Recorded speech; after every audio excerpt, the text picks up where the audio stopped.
नमस्कार, स्वागत है आपका बोलता हिमाचल पर। आज है 24 अक्टूबर 2022 और हिमाचल प्रदेश की आज की सबसे बड़ी खबरें हम आपके लिए लेकर आए हैं। हमेशा की तरह आप इस वीडियो को लाइक कर दीजिएगा। चैनल पर नहीं जुड़े, चैनल को आप सब्सक्राइब जरूर करें। आज दीपावली और आप सभी को हमारी ओर से दीपावली की हार्दिक शुभकामनाएं। पेश है आज की सबसे बड़ी खबरें। बिजली बोर्ड कर्मचारियों की 2 दिन की छुट्टियां रद्द, दिवाली के चलते फैसला, बिना बताए ड्यूटी नहीं छोड़ पाएंगे अधिकारी। बिजली बोर्ड ने दिवाली पर बिजली व्यवस्था को सुचारू बनाए रखने के लिए पूरी ताकत झोंक दी है। इस बार 2 दिन के लिए कर्मचारियों की छुट्टियां रद्द कर दी गई है। बिजली बोर्ड के प्रबंध निदेशक पंकज ढडवाल ने बताया कि कर्मचारियों को 2 दिन के लिए बिना रुके काम करने के आदेश दिए गए हैं। इस दौरान बिजली बंद न हो, इसका विशेष ध्यान रखा जाएगा। उन्होंने कहा कि दिवाली को लेकर अति आवश्यक होने पर ही अवकाश दिए गए हैं। समूचे प्रदेश में नियंत्रण कक्ष 24 घंटे खुले रहेंगे और इनमें तैनात कर्मचारियों को आपात स्थिति में ड्यूटी देनी होगी। उन्होंने कहा कि बिजली बोर्ड इस बात का भी ध्यान रख रहा है कि दिवाली के मौके पर किसी तरह का कोई हादसा न हो। इसके लिए लोगों को विद्युत उपकरण सुरक्षित तरीके से इस्तेमाल करने की सलाह भी दी गई है। बाजार आए हो तो 4 बजे से पहले लौट जाए घर। शाम को लोकल रूटों पर नहीं मिलेगी सरकारी बस। हिमाचल प्रदेश में सोमवार को दिवाली पर्व के अवसर पर शाम 4 बजे के बाद लोकल रूटों पर बसें नहीं चलेगी।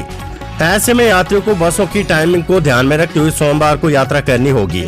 निगम प्रबंधन ने लोगों से अपील की कि यदि वे दिवाली के दिन बाजारों में खरीदारी करने आए तो वे समय से बस ले, ताकि बसों को लेकर परेशानी का सामना न करना पड़े।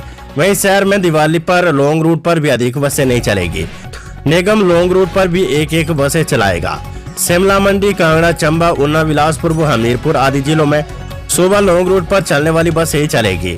इसके अतिरिक्त दिवाली पर निगम ने एक वोल्वो ऑर्डिनरी बस शिमला दिल्ली और दिल्ली शिमला के लिए एक स्पेशल नाइट सर्विस चलाई है, जिसमें यात्री दिवाली के दिन भी सफर कर सकेंगे। दिवाली के दिन यानी 24 अक्टूबर को शिमला से दिल्ली के लिए एक वोल्वो रात्रि में 9 बजे चलेगी। वहीं 10 बजे एक ऑर्डिनरी बस दिल्ली को रवाना होगी। इसी तरह दिल्ली से शिमला भी दिवाली की रात एक वोल्वो बस रात को 9 बजे चलेगी। वहीं एक ऑर्डिनरी बस रात 11 बजे दिल्ली से शिमला के लिए रवाना होगी। आज हिमाचल की जरूरत है भाजपा सरकार, सराज में एससी मोर्चा के कार्यक्रम में बोले मुख्यमंत्री जयराम ठाकुर। जब हमने रिवाज बदलने की बात कही तो कांग्रेस के लोगों को लगा कि ये क्या बोल रही है, क्यों भाजपा की सरकार बननी चाहिए। भाजपा की सरकार इसलिए बननी चाहिए क्योंकि ये हिमाचल और इसके विकास की जरूरत है। मुख्यमंत्री जयराम ठाकुर ने ये बातें सराज विधानसभा क्षेत्र के केवली धार में सराज भाजपा मंडल एससी मोर्चा के सम्मेलन में कही है। इस दौरान मुख्यमंत्री जयराम ठाकुर ने प्रदेशवासियों को दिवाली की शुभकामनाएं भी दी। मुख्यमंत्री जयराम ठाकुर ने कहा कि यदि हिमाचल में डबल इंजन की सरकार न होती तो आज विकास कार्य इतनी तेजी से न हो रहे होते। नए चेहरों पर दाव पड़ सकता है, उल्टा पुराने उम्मीदवारों की टिकट कटने से फूट पड़ी विद्रोह की चिंगारी। विधानसभा चुनावों को लेकर इन दिनों सियासी राजनीति गरमा गई है। भाजपा और कांग्रेस दोनों ही राजनीतिक पार्टियां एक दूसरे को पटकनी देने के लिए जोर आजमाइश में जुट गई है। वहीं दिल्ली और पंजाब में सरकार बनाने के बाद आम आदमी पार्टी ने भी हिमाचल की तरफ रुख किया है। जिला ऊना की बात करें तो भाजपा ने 5 विधानसभा क्षेत्रों में पुराने सिप असलाहकारों पर दाव खेला है, तो कांग्रेस ने 3 सीटों कुटेलड़, चिंतपूर्णी और गगरेट में नए चेहरों को टिकट दी है। कांग्रेस पार्टी पूरे प्रदेश में सरकार बनाने के लिए हर दाव खेल रही है, लेकिन पुराने उम्मीदवारों की टिकट काटने से विद्रोह की चिंगारी भी फूट पड़ी है। गगरेट, चिंतपूर्णी, कुटेलड़ में कांग्रेस नेताओं ने पार्टी हाईकमान को पत्र लिखकर टिकट चयन पर सवाल खड़े कर दिए है।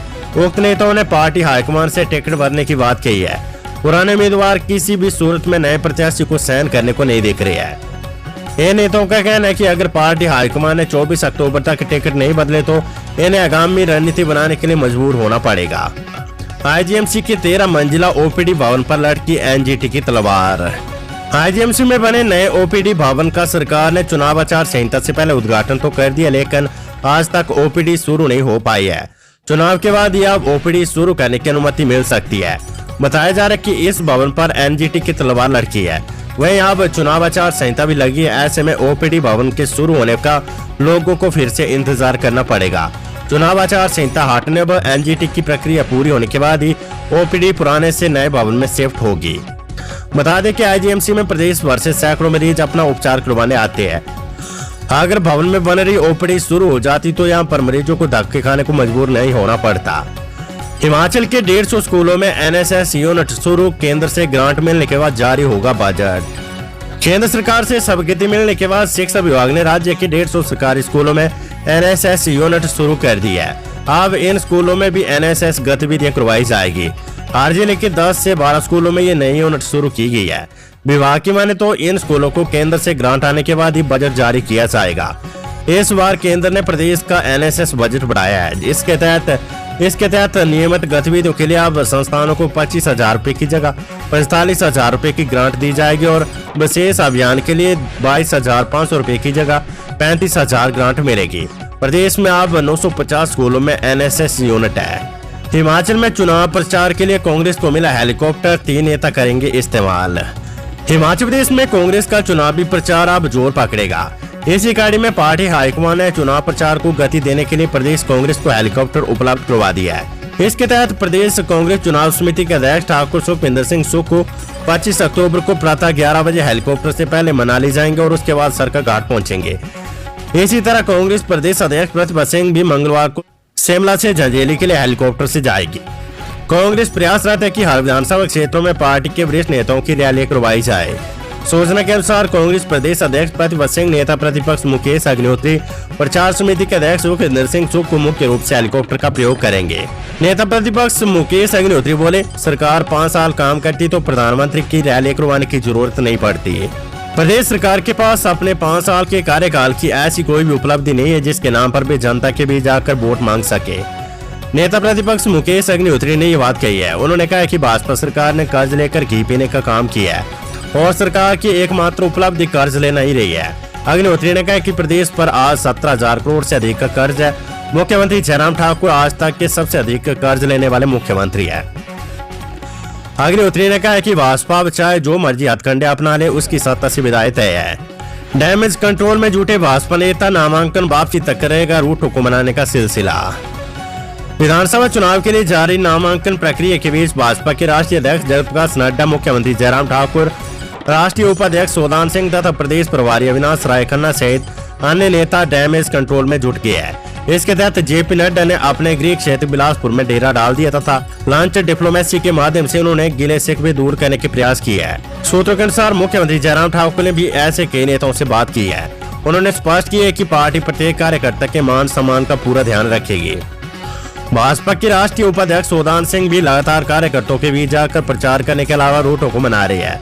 प्रदेश भाजपा प्रभारी अविनाश राय खन्ना पालमपुर में प्रवीण शर्मा और जुआली में अर्जुन सिंह को मनाने में सफल रहे हैं। इस तरह कुल मिलाकर नामांकन प्रक्रिया पूरे होने तक भाजपा के कई नेता रूटों को मनाएंगे और जो नहीं मानते उसको पार्टी से 6 साल के लिए निष्कासित किया जाएगा। भाजपा, कांग्रेस और आम आदमी पार्टी 68 मकपा और बसपा 50 सीटों पर उतारी है प्रत्याशी। हिमाचल प्रदेश में विधानसभा चुनाव के लिए भाजपा, कांग्रेस और आम आदमी पार्टी सभी 68 सीटों पर एक दूसरे को चुनौती दे रही है। इसके विपरीत मकपा 11 सीटों पर प्रत्याशी को उतारी है, जबकि बहुजन समाज पार्टी ने अब तक 50 प्रत्याशियों को चुनाव मैदान में उतारने का निर्णय लिया है। इसी तरह करीब 50 प्रत्याशी बतौर निर्दलीय प्रत्याशी चुनाव में उतरे हैं। साथ ही राष्ट्रीय देवभूमि पार्टी व अन्य भी कुछ सीटों को चुनौती देने को तैयार है। विधानसभा चुनाव के लिए 25 अक्टूबर को नामांकन पत्र दाखिल करने का अंतिम दिन है। स्टार प्रचारक 30 से दागेंगे बयानबान, भाजपा कांग्रेस ने जारी की 40 नेताओं की सूची। हिमाचल में स्टार वार शुरू होने वाला है। मुख्य राजनीतिक दलों कांग्रेस और भाजपा समेत आम आदमी पार्टी ने भी अपनी लिस्ट जारी कर दी है। 25 अक्टूबर को नामांकन का आखिरी दिन है। 29 अक्टूबर को नाम वापस लेने का दिन है। इसी दिन निर्दलीय प्रत्याशियों को भी चुनाव चिन्ह बांट दिए जाएंगे। ऐसे में 30 अक्टूबर से स्टार प्रचारक प्रचार की बागडोर संभाल लेंगे। भाजपा और कांग्रेस दोनों ने स्टार प्रचारकों की सूची में इस बार 40 नाम शामिल है। भाजपा की बात करें तो प्रधानमंत्री नरेंद्र मोदी से उत्तर प्रदेश के मुख्यमंत्री योगी आदित्यनाथ तक इस सूची में शामिल है। 833 किसानों को 5 करोड़ 73 लाख रुपए का भुगतान। प्रदेश के धान खरीद केंद्रों में 3,384 मीट्रिक टन फसल की खरीद।